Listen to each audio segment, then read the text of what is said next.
Hey guys, episode 24, and we've just reached chapter 4, the Urn and the Spear. We're here at the Zinku Corridor. We've just completed Tanakai Temple, and Vizu's told us that long ago they defeated Shiro. She injured him and disarmed him, but it wasn't actually her who beat him. It was two great Kurzik and Luxon heroes who both picked up Shiro's weapons and killed him with those. So we're looking for some artifacts that supposedly have the spirits of those heroes inside them, and one is in the Luxon areas and one is in the Kurzik areas. So it means we're going to be leaving the city eventually. Emperor Kisu wishes to speak with you. When he received word that Shiro was within the city walls, he ordered the Imperial army to surround the area. He's in the temple now, seeking counsel from the spirits ensconced there, and he awaits your arrival. Oh wow, okay, so we've heard so much about this Emperor. We kind of get the feeling that the Celestial Ministry and you know, all of the sub-ministries that are a part of that, they've got one for each element. So there's the Mystery of Earth, the Mystery of Air, the Mystery of Water, and all of those, they're all kind of corrupt and have no idea what they're doing. There's a quest where like you're meant to be given supplies to the refugees, and they give them mirrors as supplies, not food, nothing like that. They give them mirrors from Elona, the other continent, which is just hilarious. But that's kind of what the Celestial Ministry is all about. But you kind of get the feeling that the Emperor, Master Togo's half brother, isn't all that bad. We've heard a lot about him, but now we're going to finally meet him. Just before that though, I wanted to show you guys this area.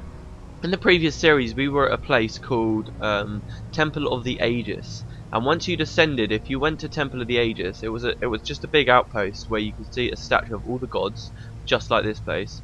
And in that area, once you descended, if you knelt at one of the statues of the gods, like for instance this one up here, the statue of Balthazar, they would let you go into the realm of that god. So if we do that here, this is the factions equivalent of the Temple of Aegis. Now you'll see it's very, very empty here. I mean, there's only 2 ritualist players over there.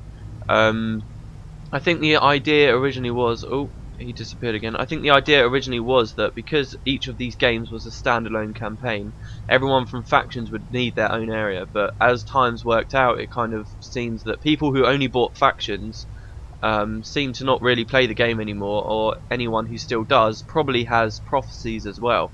So everyone, even though there's the option to come to this place here in factions, and there's an option in Nightfall as well, people only ever really go to the Temple of the Aegis. So this outpost, while it could have potentially been quite a busy place that everyone went to, but in-game content, ended up just kind of left in the dirt. So yeah, you can see if we speak to the Champion of Balthazar, we can spend 1,000 gold and go to the Fissure of Woe, which is one of the gods' realms. And there's a statue for every god here. Of course, there's the main temple there behind this statue of Melandru. And there are only 2 god realms. You can go to Grenth's one, which is the underworld, or Balthazar's one, which is the Fissure of Woe. And they've both got stuff going on, like Balthazar's in an eternal battle with his half brother, and Grenth is fighting the old god of death called Doom. But yeah, let's speak to this guy, Ringsong guy. The righteous face persecution for their righteousness. The humble find themselves in the gutter of society, their humility seen by none.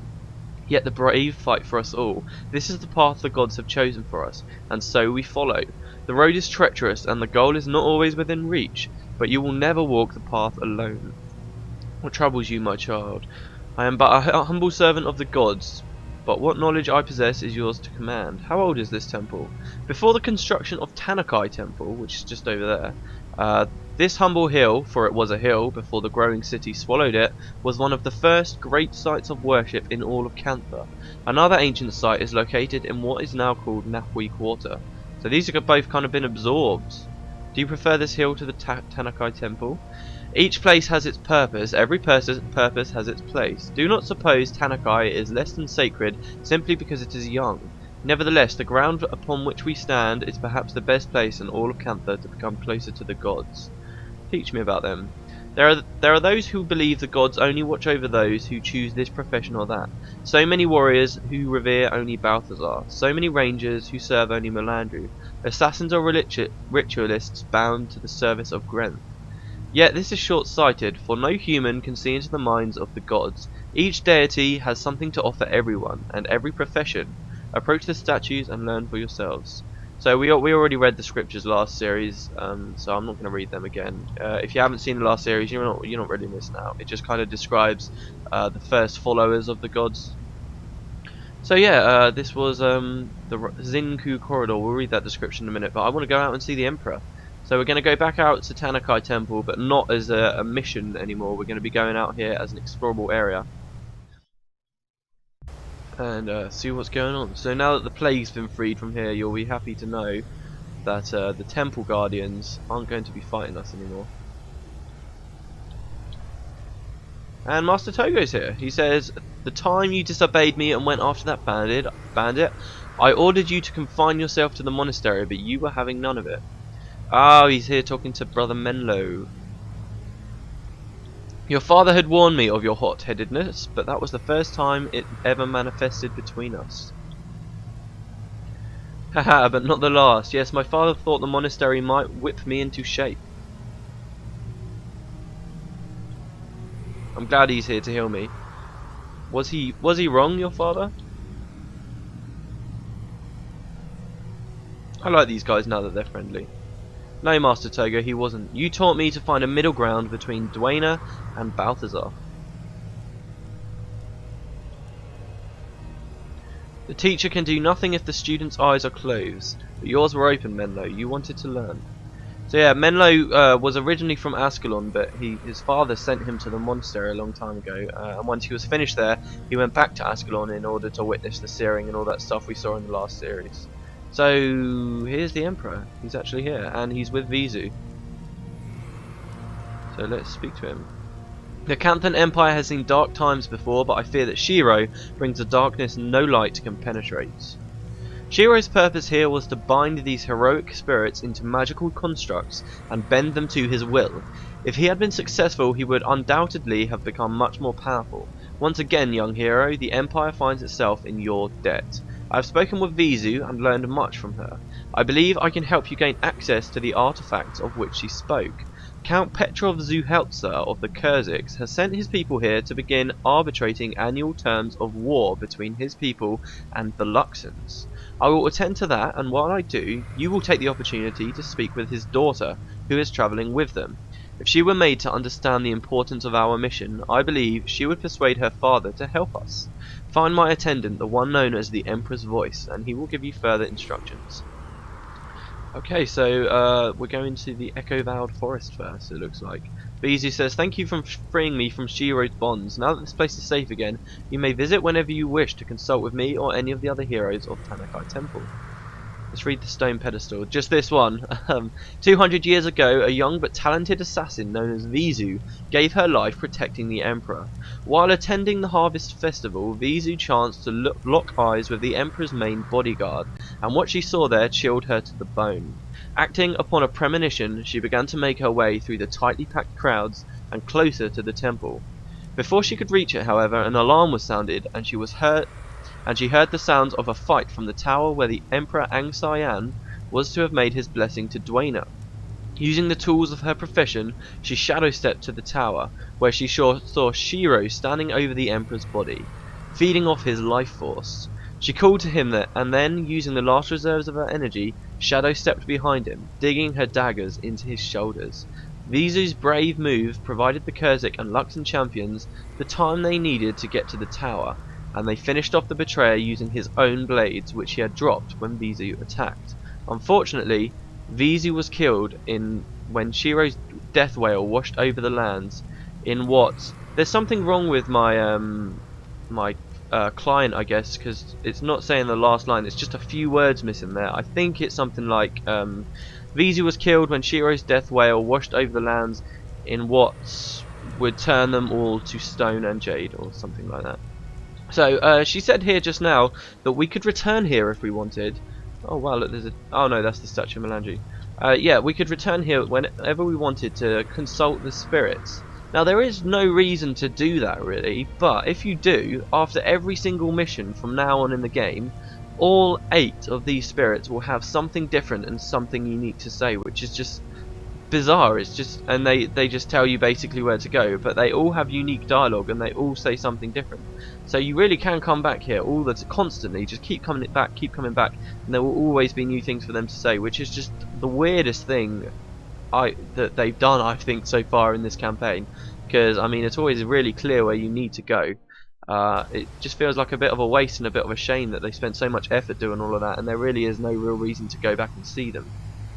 However, like I said, I might do a bonus episode where I go back there, because that's quite a cool place at the end of the game as well. But that would only be a bonus episode because I really don't think it's needed. Anyway, here's the Emperor's voice. The Emperor is a very wise man. You should take his advice and seek out Danika. It sounds like she might become a very valuable ally in the future. Okay, so where can I find her? We have learned of a growing movement among the Kurzic youth that might prove helpful to our cause. It seems that they have been stirred by recent events, having grown tired of watching the world pass them by from the comfort and protection of their grand towers. The Emperor wishes you to speak with Danika Zuheltzer, Count Zuheltzer's son. She may be more prone to helping us gain the urn of St. Victor than her elders. Seek her out near the Sunjiang District. Menlo will accompany you into Kurzic territory. It is Master Togo's hope that he will be able to call in some favours, since he gave the Zuheltzers some assistance many years ago while he was a student at the monastery. Okay, so it looks like Menlo's got a little bit of history. I have no time to speak with disgruntled young youths. It's quite hilarious. So yeah, something's going on with Menlo and the Echo Vale. I'm gonna go with the Tyrian team since we'll be meeting Menlo. Let's grab these. Let's speak to a couple as well. Why not? It seems like ages since Menlo and I studied together at the monastery under Master Togo's tutelage. Although it truly has not been all that long, Menlo and I made a great team. Balthazar's fury burns in him stronger than I think he realises. He was my closest friend back in those days. It's a shame that he had to return under such dire circumstances, but I am glad that he is here. Again, I don't really want... I'll grab Chio. I prefer Chio to Professor Guy, because Chio summons lots of spirits. And we'll grab Headmaster Vang as well. He's cocky, but I like him. Okay, so yeah, let's... Oh, outpost description as well, Jesus. Oh, and the merchant. So much to do, guys, so much to do. We'll be on 20 minutes before we've even left. Oh, this one's purple. Oh yeah, I didn't tell you. When I was going back through the mission after I failed last episode, I actually ended up finding a gold, which is pretty sweet. I haven't identified it yet. I figured I'd do that on screen. We'll keep the Cantha key as well. Hopefully we'll be able to use that. No, I'm just going to send it. Oh, we got 10,000 gold. That's pretty great. Reduces deep wound on you 20%. Very nice. Okay, let me check something. I actually want to get another signet of capture for this little journey we're on now, so I will cut it while I quickly nip back to the city. Oh, there's a weapons guy. Alright, if this guy sells good daggers, I'm buying some. No, he just customizes daggers. I haven't even got these customized. I'll customize those. Yay, 20% more damage than 3 or 6. Lovely. Yeah, I will cut it, guys, and then run up here, and I'll see you when we're out in Sunjiang District. Okay, here we go, Sunjiang District. Just check the time, we're on like 10 minutes already. This dark, humid and smelly corridor may not look like much, but it leads followers deep into the sewers to Danika Temple. Some of the city's more unsavory guilds have been known to assign thugs to this corridor, who lie in wait to ambush unsuspecting passerbys on their way to the temple. So they just attack religious people. Lovely. Okay, this place here, a little bit of history from me, was the first time I ever learned that you could kneel at a statue. I saw this, and why am I lagging so bad? Well, I saw this statue and I thought, wow, that looks so cool, and I just knelt at it and a guy popped out. True story, and that's how I learned. So we're here at the Sunjiang District. This is actually one of the rare occasions where you come to... Hold on, I'm lagging too bad and I don't know why. Alright, looks better now. Yeah, this is one of those rare times where you come to an explorable area that is actually that a mission takes place here later.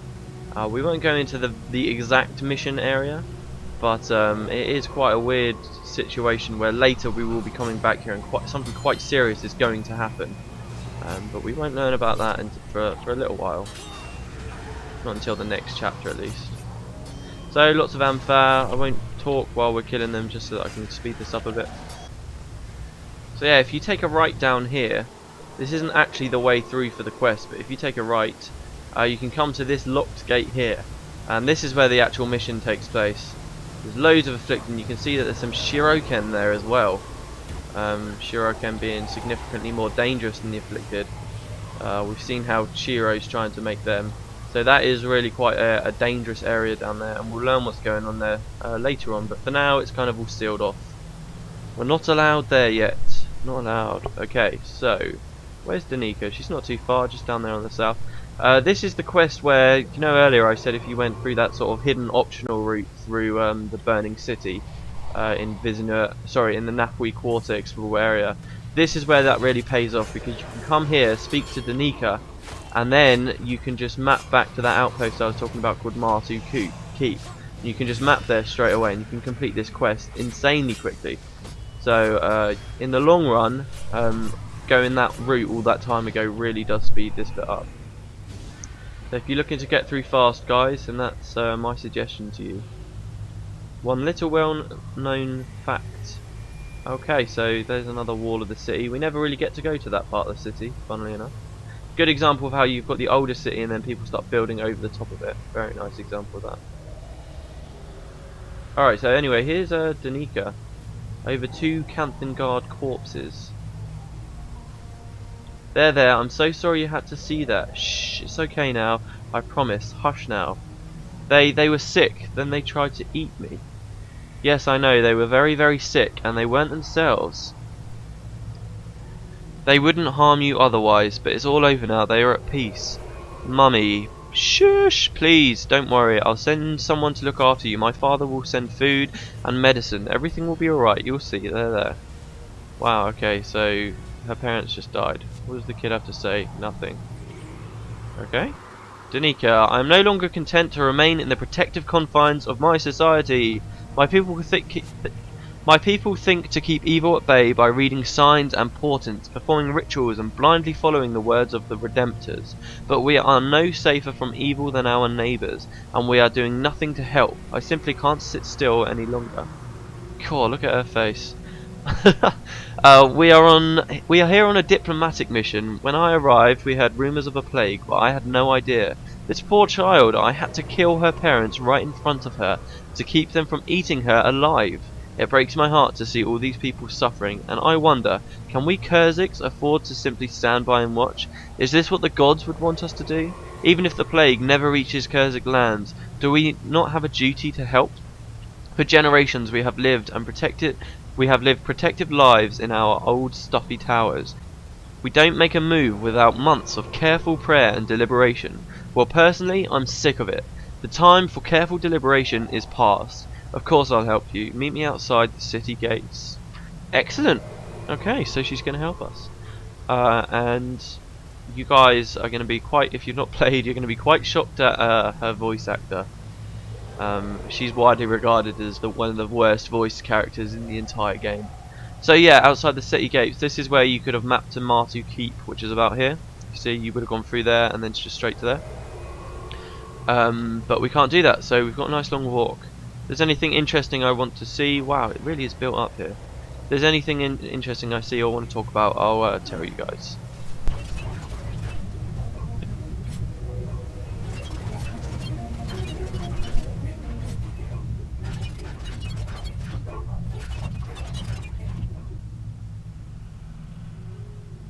Hey, there's our Cantha chest. Yeah, let's open it up. Let's see what. Oh my God, Am Fah, dropping down from the roofs. Let's use the key. What did we get? We got a purple earth staff. Not worth it. Should have just stopped the key. That's always the case with these chests.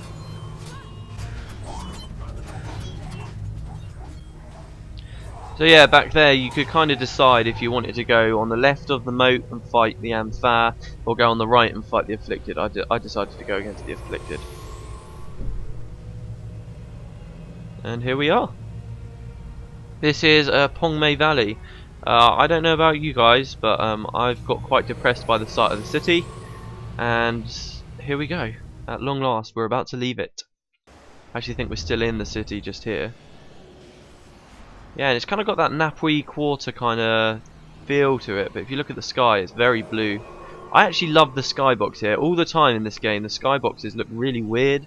Like, if you go out with the first explorable area in Factions, the skybox just looks crazy. It's like, you can't even tell what time of day it is. But here, it's just really nice. It's just crystal clear with a few clouds. Anyway, through that sewer pipe. And you can see hills, yay!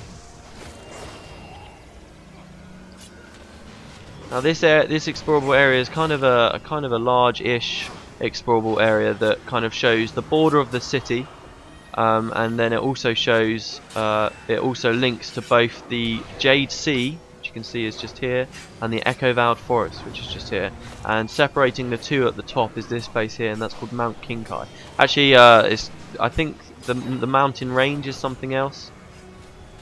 I can't remember what it's called. It's got like a crazy Cantha name. But one of the mountains there is called Mount Kinkai. So yeah, and there's an elite skill I wanted to capture out here. It's kind of hard to decide where to go because I know that there's lots of pop-ups. You can literally wade through the crap to get out of the city, or you can try and risk it and go across the other way. I'm actually going to go through the poo. I think it's quite a fitting way to get out, to be honest. Kind of like the Shawshank Redemption. You want to get out, you've got to do some wading through some nasty stuff.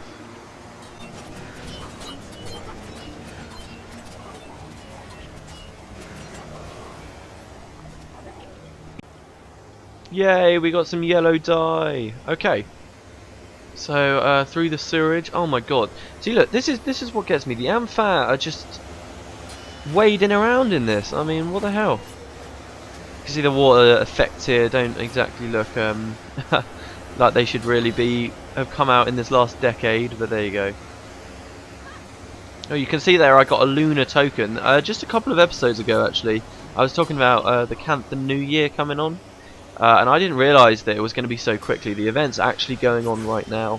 I was talking about bonus episodes. I think I'm probably going to do a bonus episode because we're not going to be able to complete the plot before that ends. So I'm thinking of doing another bonus episode of the festival, and then I'll either upload that after the series or I'll upload it now, or I don't know. I'll have to figure it out, but I am definitely hoping to do an episode about that, especially since we just did the Napui, well, not just anymore, that was a while ago now, but we did the Napui Quarter mission, which is all about the Celestials. So it's kind of cool. You can get a new mini pet this year, the Celestial Rabbit, which is pretty nice. So I might end up having a new mini pet, and it will be unexplained where it came from until the end, but yeah. And I keep dying. I need new armor. Why? I'm trying to push forward the plot so fast that I'm not buying anything new for myself. I'm an idiot. Oh well, we still seem to be doing okay. All right. Okay, let's get out of the poo, shall we? And this is the area, by the way. I was talking about a crab that I might get. This is where the red crab is. This is the only really reliable way, the only reliable place, sorry, that you can get a red crab in the whole game. And I know that they're here, but I've never really found one. I've seen the map of where it's supposed to be, but yeah. So I always end up getting a blue crab because you can get those all over the place. But I don't know, I'm kind of fond of Suru now. I don't want to get rid of Suru. Suru's what? Level 14? Oh, and we're level 19 by the way, and look at that experience bar, we're almost level 20. So yeah, it's a very beautiful, lovely place. Those are the mountains I talked about. We're looking for a boss though, an assassin boss. I think he's somewhere around here. Ah, yeah, he is, I think. So this area looks clean, this sort of border of the city. But there's a single enemy somewhere. There, this guy here. Zhu Zhao the Deceptive, and his name is very fitting actually. I'm going to flag my guys back, because the second you go towards him and aggro him, loads of Am Fah drop down, loads of them.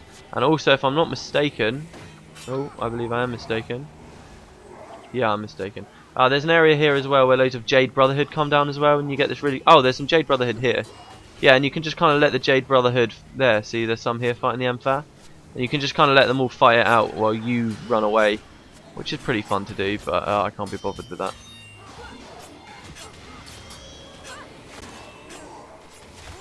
Okay, so that's the boss dead, and using this signet's going to give us the experience we need for level 20, so that's pretty cool. We're going to grab this skill here, Assassin's Promise. Cool. So this is a hex, and what it does is if you use a hex on someone, it's got a ridiculously long recharge. So you can only use it once. You have to use it really sparingly. But if you manage to kill the person that you've hexed with it, it will recharge all of your skills, including itself, and give you a crap load of energy. It's a really fun skill, so if you're sure you can spike a target down and kill them, you can cast that, and then that will recharge all of your skills, and then you can pick another target. So it's kind of like the mark of death, really. You just place it on someone, and then if you see in PvP, if you see that on you, you're like, oh my god, someone's really going to try and kill me. Someone really wants me dead right now.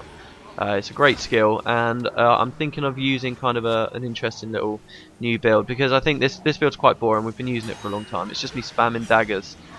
So we'll see how that goes. That will require me to get a single Nightfall skill, but it's not a powerful Nightfall skill. This build I'm going to be using isn't going to be a decent build by any means, but I think it's quite a fun one. So I'll probably use a tome and grab that.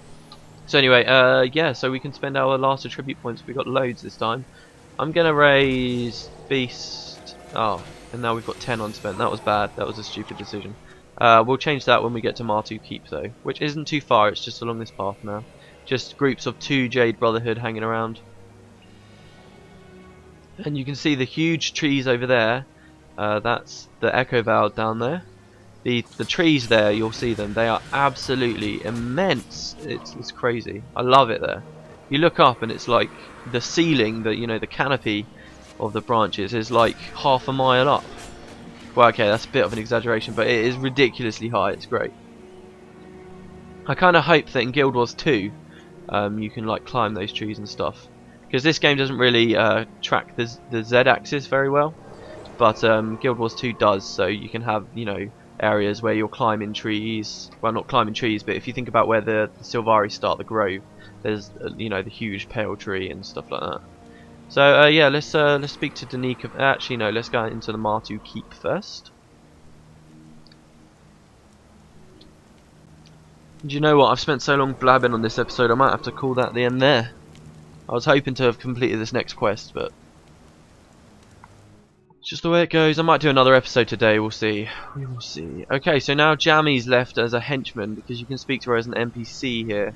Okay, before I get started off on all of that, let me check the time, everyone. Whoa, okay, it says 30 minutes, so I'll probably end that there. See you next time for episode 25, guys. Yeah, see you later.